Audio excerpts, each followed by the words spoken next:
প্রত্যেকটা মানুষের কাছে তো সবচেয়ে প্রিয় তার নিজের জীবন। মনে করেন যে শেখ হাসিনা আসলো, মানে তিনি প্ল্যান করবেন যে তিনি আসবেন, আত্মসমর্পণ করবেন, বিচারে যা হবে হবে, কিন্তু তার যে নিরাপত্তা, সেই নিরাপত্তাটা আসলে বাংলাদেশে সেই সিচুয়েশনটা আছে কিনা যে তিনি আসবেন এবং সরকার তাকে নিরাপত্তা দিতে সমর্থ, এটা কি আপনার মনে হয় কিনা এই সিচুয়েশনে? হ্যাঁ হ্যাঁ, সরকার চাইলে অবশ্যই নিরাপত্তা দিতে পারবে, কেন পারবে না? এটা সরকারের দায়িত্ব। কিন্তু ইউনূস সাহেব একটা একটা একটা কিট, একটা অসম্ভব নিম্নমানের মানুষ। না, সরকার দায়িত্ব, বাট সরকার সমর্থ হবে কিনা দায়িত্ব তো এটা আমরা জানি। দাঁড়ান দাঁড়ান দাঁড়ান, ইউনূস সাহেব একটা নিম্নমানের মানুষ। ইউনূস সাহেবকে মামলা দেওয়া হয়েছিল, লিফট বাদ দিয়ে হাঁটিয়ে হাঁটিয়ে উপরে নামানো হয়েছে, এগুলো সবকিছু করা হয়েছে, কিন্তু ইউনূস সাহেবকে একটা গালিও দেওয়া হয়নি, কোনো একটা কিল ঘুষিয়ে দেওয়া হয়নি। ইউনূস সাহেবের সময় আওয়ামী লীগের একজন নেতা হোক, কর্মী হোক, সাধারণ মানুষ হোক, আদালতে গেছে, মাইর খাইছে, আক্রমণের শিকার হয়েছে। একজন আইনজীবী যে আমাকে আমার পক্ষ অবলম্বন করবে, আমার যেটা আমার সাংবিধানিক অধিকার, যে আমার আত্মপক্ষ সমর্থনের, সে আইনজীবীকে পর্যন্ত ছাড়ে নেই। আমি বিশ্বাস করতে চাই না যে ওই একই পরিস্থিতি এই সরকার হতে দেবে। সুতরাং অবশ্যই এই সরকারের সক্ষমতা আছে, যেটা বঙ্গবন্ধু কন্যা বলেছেন, যে তাকে নিরাপত্তা, ওনার নামে মামলা থাকুক আর না থাকুক, উনি তো বঙ্গবন্ধুর কন্যা, ওনাকে তো নিরাপত্তা দিতে হবে এবং দিবে, আমি বিশ্বাস করতে চাই। আমি মনে করতে চাই যে 17 বছরে তারেক জিয়া সাহেব কিছু কিছু জিনিস হয়তোবা অনুধাবন করেছেন, যেটা আমরা হয়তোবা করতে পারিনি। আমি আপনার অনুষ্ঠানে এসে অনেকবার বলছি আমরা কতগুলো বড় বড় ভুল করছি, কোনোভাবে বেগম খালেদা জিয়ার বাড়ি এইসব জিনিস নিয়ে আমাদের হাতাহাতি করা ঠিক হয়নি, এটা আমরা ভুল করেছি, এখনো বলছি। আমি আমার মা তুল্য জননেত্রী শেখ হাসিনার সামনেও বলতে পারবো ইনশাল্লাহ, যদি কোনো সুযোগ আসে। আমরা ভুল করেছি এবং আমি আশা করি এই একই রকম ভুল উনি করবেন না। আমি আশা করি আপনাকে আমি বুঝাতে পারছি আমি কি বলতে চাচ্ছি, বিকজ আপনি চাইলে কোনো মানুষকে বিনাশ করতে পারবেন না। আমরা খালেদা জিয়াকে বিনাশ করার চেষ্টা করেছিলাম, কিন্তু খালেদা জিয়ার মৃত্যুর পরে তার জানাজাই বলে দেয় যে কতটুকু আমরা সফল হয়েছি। আবার জামাতকেও বিনাশ করতে চেষ্টা করেছিলাম, আমরা ব্যর্থ হয়েছিলাম টোটালি। আর জামাতের ব্যাপারে আমার যে ন্যারেটিভ সেটা আরেকদিন বলবো, কারণ অত লম্বা প্রোগ্রাম আপনি করতে পারবেন না, এটা অনেক লম্বা একটা আলাপ আছে। এখানে বঙ্গবন্ধু আসলে উনি যে দেখতে পারতো না সামনে, মানে উনি তো ভিশনারি লিডার ছিলেন, এমনি এমনি না, বুঝলেন? এবং বঙ্গবন্ধুর ভাষণগুলো 72 সাল থেকে 75 সাল পর্যন্ত সব ভাষণ আছে, আপনি যদি পড়ে দেখেন আপনি দেখবেন যে এই মানুষটা আসলে এমনি এমনি তো বঙ্গবন্ধু হয় নাই। ধরেন তার কলিজার ভিতরে যে ভালোবাসা, তার কলিজার ভিতরে যে উদারতা, ওই ভালোবাসা ওই উদারতা কি শুধু আওয়ামী লীগের লোকজনের জন্যই ছিল?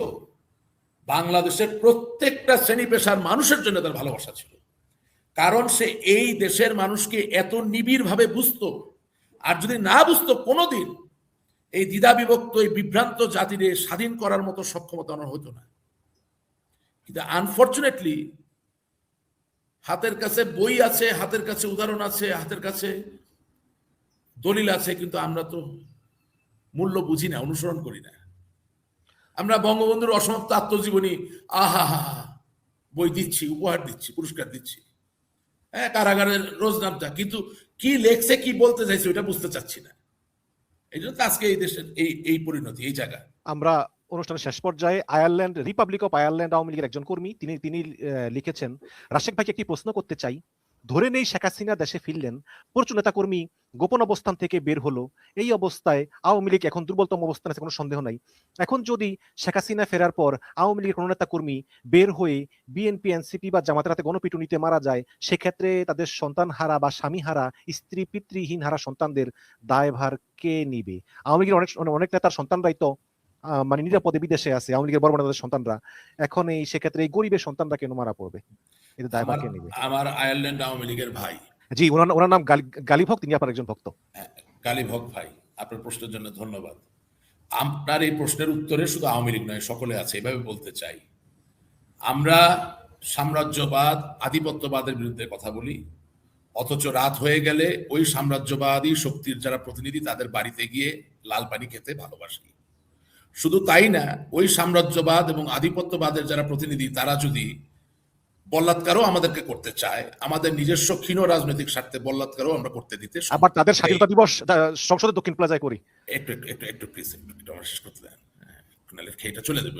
এটা তো একটা কাব্যিক জায়গা আসছিল, আচ্ছা, কিন্তু বাংলাদেশের ঘরের ভিতরে যে সামন্তবাদিতা, অর্থাৎ যে জমিদারি প্রথা বিলুপ্ত হয়ে গেছিল, তার থেকে আজও আমরা নিজেদেরকে মুক্ত করতে পারি নাই। তার মানে আপনার বাড়ির যে কাজের লোক, তাকে আপনি চাকর বলবেন, তাকে আপনি হারামজাদা গালি দিবেন, সে আপনার সাথে এক টেবিলে খাবে না, তাকে ফ্লোরে বসে খেতে হবে, আপনি টেবিলে বসে খাবেন। আপনি যা খাবেন তা আপনি তাকে খেতে দিবেন না, আপনার ঝুটাটা তাকে খেতে দিবেন। আপনি সুন্দর একটা বিশ্রাম নেওয়ার জন্য বিছানায় ঘুমাবেন, তাকে আপনি একটা ন্যূনতম চৌকিও হয়তোবা দেবেন না। তাকে হয়তোবা আপনি একটা ফিক্সড ওয়ার্ক আওয়ার বা ওভারটাইম বা ঈদের ছুটি ওগুলো হয়তোবা ঠিক মতো দেবেন না। মনে আপনি সামন্তবাদী, কিন্তু আপনি আশা করছেন যে আপনার বিপদ হলে আরেকজন এগিয়ে আসবে। সামন্তবাদী মানুষেরা এবং সাম্রাজ্যবাদের প্রেমিকরা কোনোদিন কারো বিপদে আসলে সত্যিকারভাবে এগিয়ে আসে না। আপনি উত্তরটা লিখে নেন। এটা আওয়ামী লীগ, বিএনপি কোনো রাজনৈতিক দলের ব্যাপার না। আপনার প্রাণ গেলে শেষ পর্যন্ত আপনারটা আপনাকেই বুঝতে হবে। লোক দেখানো কিছু টাকা পয়সা হয়তো বা দিতে পারে, কিন্তু আপনি মরে গেছেন একটা দেশের মুক্তির জন্য, স্বাধীনতার জন্য, মানুষের অধিকারের জন্য। আপনার ছেলে মেয়ে পিএইচডি করে কোনো বড় বিজ্ঞানী হবে, সেই চাকরিটা দেবে না, দেবে একটা পিয়নের চাকরি। মনে রাখবেন, এই হলো বাংলাদেশের রাজনৈতিক কালচার। এই উত্তর কোন রাজনৈতিক দলের সীমাবদ্ধ নয়। আর মার্কিন যুক্তরাষ্ট্রের ২৫০ বছরের যে কথা আপনি বললেন, আমি আপনাকে খুব একটা ইন্টারেস্টিং কথা বলতে চাই মিশন সাহেব। এই যুক্তরাজ্যকে ১৭৭৬ খ্রিস্টাব্দে, আজকে ২৫০ বছর আগে, জর্জ ওয়াশিংটন এবং অন্যান্য ফাউন্ডিং ফাদারদের নেতৃত্বে তখনকার কলোনিয়াল ব্রিটিশ এম্পায়ারের যে আর্মি, অর্থাৎ ব্রিটিশ রাজার যে আর্মি, তাকে পরাজিত করেই তারা স্বাধীন হয়েছিল। এবং ব্রিটেনের সার্বভৌমত্বের প্রতীক হচ্ছে কিং চার্লস এবং তার বাড়ি হচ্ছে বাকিংহাম প্যালেস। এই ৪ জুলাই ২০২৬-এ মার্কিন যুক্তরাষ্ট্রের সামরিক বাহিনী ৮ ঘন্টার জন্য বাকিংহাম প্যালেসের পাহারার দায়িত্বে ছিলেন এবং তারা বাকিংহাম প্যালেসের ভিতরে ঢুকে সেখানে তারা মহড়া দেখিয়েছে, ব্যান্ড বাজিয়েছে, প্যারেড করেছে। তার মানে কি? তার মানে যেই দেশ তাদের কাছে পরাজিত হয়েছে সেই দেশই তাদেরকে দাওয়াত দিয়ে বলতেছে, আসো এখানে তোমার ২৫০ বছরের স্বাধীনতা উদযাপন করো। আপনি জানবেন যে ফ্রান্সের ভার্সাই প্যালেসে ২৫০ বছরের মার্কিন যুক্তরাষ্ট্রের স্বাধীনতা উদযাপিত হয়েছে। সুতরাং মার্কিন যুক্তরাষ্ট্র মার্কিন নাগরিক লুই আইকানের ডিজাইন করা ন্যাশনাল পার্লামেন্ট, জাতীয় সংসদের সামনে একটু ব্যান্ড বাজাইছে, এটাকে এত খারাপ ভাবে দেখেন না। কিন্তু অনেকে তো সমালোচনা করতেছেন যে করতেছে, যারা করতেছে ওরা না বুঝা করতেছে, এবং যারা করতেছে ওরা হচ্ছে ওই পার্টি যারা রাত্রেবেলা গিয়া ওই মার্কিনীদের সাথে মদ খাইতে ভালোবাসে, কিন্তু দেখায় যে আমি সাম্রাজ্যবাদের বিরুদ্ধে। এসব মিঠা মিঠা কথায় বিভ্রান্ত হবেন না। আমি যত দিন যাচ্ছে তত অন্ধকারটাকে দেখতে পাচ্ছি, তত কালোটা দেখতে পাচ্ছি। বাংলাদেশের মানুষকে বুঝতে হবে, সাম্রাজ্যবাদ, আধিপত্যবাদকে মোকাবেলা করার একটাই শক্তি, সেটা হচ্ছে নিজেকে শিক্ষিত এবং জ্ঞানী করা। নিজেকে শিক্ষিত এবং জ্ঞানী হিসাবে উপস্থাপন করতে পারলেই সাম্রাজ্যবাদ এবং আধিপত্যবাদে যারা বিশ্বাসী তাদের আপনি বন্ধু হবেন, তাদের কাছে আপনি প্রাসঙ্গিক হবেন। আর যদি তা না পারেন, তাহলে তারা চিরকাল আপনাকে দিয়ে দর্জির মতো কাপড় সিলাইয়া নিবে। অর্থাৎ আপনি শুধু রেডিমেড গার্মেন্টস বানাইবেন আর ওখানে পাঠাইবেন, এর থেকে বড় কোনো কাজ আপনাকে দিয়ে করানো হবে না।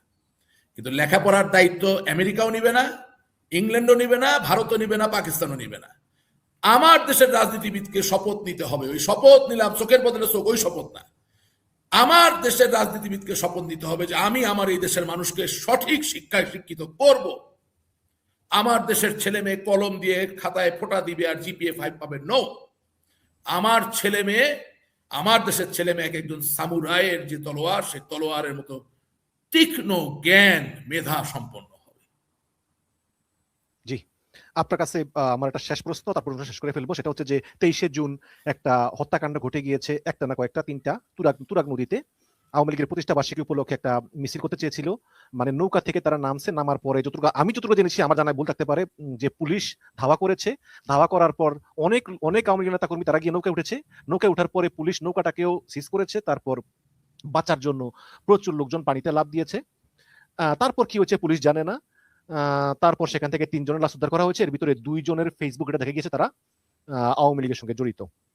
তো মোট ৩ জন। এখন এক্ষেত্রে এই বিষয়টা আপনি কিভাবে দেখছেন? পুলিশ বলতেছে যে এরা নিষিদ্ধ সংগঠন, এদেরকে গ্রেপ্তার করার জন্য উপর থেকে চাপ আছে, আমরা জানতাম না তারা লাভ দিয়ে পড়েছে। বাট আপনি কি ওই মানে পুলিশকে দেখে নৌকায় দৌড় দিয়ে গিয়ে উঠলো, তারপর নৌকাটাকে আটক করা এটা অমানবিক কিনা, বা মূল বিষয়টা আপনি কিভাবে দেখছেন? এই তুরাগ এবং আওয়ামী লীগ আপনারা জানেন যে ব্যাপক প্রচারণা চালিয়েছে, যে তুরাগ নদী রক্তে লাল, এরকম অনেক চালিয়েছে সোশ্যাল মিডিয়াতে। বাংলাদেশ নদীমাতৃক দেশ। আজ বাংলাদেশের টেকনাফ থেকে তেঁতুলিয়া প্রত্যেকটা নদী তুরাগে রূপান্তরিত হয়েছে। কত নাম বলবেন, কত ঘটনা বলবেন, শুরু আছে তার শেষ নাই। আগামী দিনেও শেষ হবে কিনা আমরা এখনো জানি না। তুরাগে পড়েছে, ডুবে গেছে, মারা গেছে। আপনি জানেন, আজকে আলাপ করছেন, আরো কত আমার ছাত্রলীগের ভাই বোন আমাদের অগোচরে কোন জঙ্গলে বা কোথাও মৃত্যুবরণ করেছে, আমরা জানি না, হয়তোবা পরে জানতে পেরেছি। এই অবিচার, এই মবক্রেসি এবং এই আইনের অভাব বাংলাদেশে কোনোদিনও ছিল না। তবে এই জায়গায় আমরা, আওয়ামী লীগের আমলও ছিল না বলছি, তবে আপনি তো শেষ করতে দেন না কথা। তবে এই জায়গায় আমরা একদিনে পৌঁছাইনি, আমি এটুকুই বলতে চাচ্ছিলাম। আমরা একদিনে পৌঁছাইনি, আমাদের সকলেরই এখানে দায়ভার আছে। তবে এটাও আপনাকে বলি, বাংলাদেশ ছাত্রলীগের লক্ষ লক্ষ ছেলে মেয়েকে পরীক্ষা দিতে দেওয়া হচ্ছে না, এই ধরনের ঘটনা জীবনে কোনোদিন হয়নি। আপনি ভাবতে পারেন যে খুব বীর বাহাদুরি কাজ আপনি করছেন, কিন্তু আপনি জানেন না যে আপনি একটা প্রজন্মকে অসুস্থ বানিয়ে ফেলছেন। এবং এই ছেলে মেয়ে যখন পরীক্ষা দিতে পারবে না, সে যখন হতাশাগ্রস্ত হবে, সামাজিক পরিচয়ের জায়গায় সে গ্লানির শিকার হবে, সে আপনার জন্য এত বড় বিপজ্জনক শক্তি হয়ে যাবে যে এটা আওয়ামী লীগ, বিএনপি, জাতীয় পার্টিতে সীমাবদ্ধ থাকবেন, আপনি দেশই আর চালাতে পারবেন না। আমি আপনার অনুষ্ঠানের মাধ্যমে বাংলাদেশের বর্তমান প্রধানমন্ত্রী তারেক জিয়া সাহেব, ওনাকে বলতে চাই যে আপনি প্রধানমন্ত্রী সারা বাংলাদেশের জন্য হয়েছেন। আপনি এমন কোন প্রজন্ম তৈরি হতে দিবেন না যাদের হতাশা এবং গ্লানি বাংলাদেশের ভবিষ্যতের জন্য দলমত নির্বিশেষে একটা ঝুঁকি, একটা হুমকির সম্মুখীন করবে। জনাব এহসানুল হক মিলন, আপনি শিক্ষামন্ত্রী, আপনি নকলের বিরুদ্ধে কাজ করতে চান, আমি এটাকে সমর্থন করি। আপনাকে নিয়ে মানুষ ট্রল করে, আমি ট্রল করি না। আল্লাহর দুনিয়ায় সবাই একরকম ভাবে কথা বলেন, আপনি কথাটা সঠিক বললেন কিনা সেটাই আমার জন্য বিবেচ্য। আসলেই নকল করা চলবে না, লেখাপড়া ঠিক মতো করতে হবে। আমি আপনাকে অনুরোধ করতেছি, আপনি নিজে ছাত্র রাজনীতি করছেন, আমার ছাত্রলীগের ভাই আওয়ামী লীগ করে বলে, আওয়ামী লীগকে সমর্থন করে বলে, বা শেখ হাসিনাকে সমর্থন করে বলে, এই সমর্থনের জন্য একজন ছাত্রের ছাত্রত্ব কেড়ে নিবেন, তারে পরীক্ষা দিতে দিবেন না। প্লিজ, এই বিপর্যয় জাতির জন্য ডেকে আনবেন না। জি, অনেক অনেক ধন্যবাদ জনাব রাশেক রহমান। এতক্ষণ যে আলোচনা করেন, আশা করি দর্শক তার মর্মার্থ উপলব্ধি করতে পেরেছেন। এবং শেখ হাসিনা ঘোষণা দিয়েছেন ডিসেম্বরে ফিরবেন, তবে শেখ হাসিনা ফিরবেন কি ফিরবেন না সেটা এটা আমরা সময় হলে দেখতে পাবো। এবং শুধু তাই না, আরো অনেক বিষয়ের উপর, পারিপার্শ্বিক বিষয়ের উপর নির্ভর করতেছে বলে রাশেক রহমানের বক্তব্যে আমরা জানলাম। রাশেক রহমান, আপনাকে অনেক অনেক ধন্যবাদ অংশগ্রহণ করার জন্য। আপনি ভালো থাকবেন। আপনাকে ধন্যবাদ। আসসালাম, ওয়ালাইকুম আসসালাম।